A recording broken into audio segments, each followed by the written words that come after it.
Jacques Carboré exerce la menuiserie depuis environ une décennie.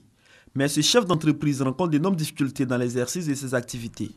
Depuis 2 ans, c'est la 3e fois qu'il voit son atelier délocalisé faute de place. En plus, Jacques manque de soutien financier pour le développement de ses activités. On se débrouille un peu avec ce qu'on a. On n'a pas le matériel qu'il faut pour pouvoir travailler dans de bonnes conditions, mais on se débrouille avec ce qu'on a pour pouvoir satisfaire souvent la clientèle. Ils sont nombreux, ces artisans, à vivre les mêmes réalités que Jacques. Mais ces problèmes liés au manque de financement, à la couverture sociale des artisans et la politique de protection des œuvres artisanales sont au centre de cette 8e conférence des ministres africains de l'artisanat. C'est montrer que les gouvernements africains sont ensemble pour travailler pour le développement du secteur artisanal. Et aussi pour les artisans eux-mêmes, c'est de se rendre compte que souvent il y a un écart entre les artisans et les institutions. Pour la promotion de l'artisanat africain, un comité est mis en place. Il s'agit du CODEPA, Comité de coordination pour le développement et la promotion de l'artisanat africain. Mais ce n'est pas tout.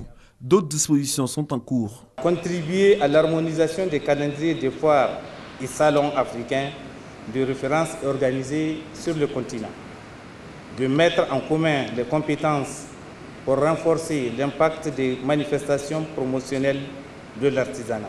Le Premier ministre Daniel Cablon-Duncan a saisi l'ouverture de cette rencontre pour présenter les efforts du gouvernement pour sortir l'artisanat ivoirien de l'informel, un secteur qui contribue à hauteur de 12% du PIB. Il nous faut en conséquence œuvrer à une meilleure valorisation du potentiel créatif local, notamment par la mise en place des pôles régionaux compétitifs.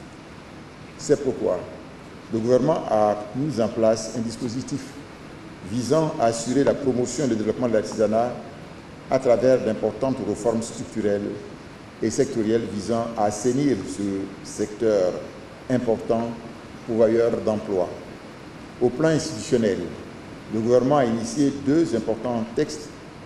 Le règlement d'abord portant Code communautaire de l'artisanat de l'UEMOA, adopté le 27 mars 2014, et deuxièmement la loi du 5 juin 2014 portant Code de l'artisanat de Côte d'Ivoire.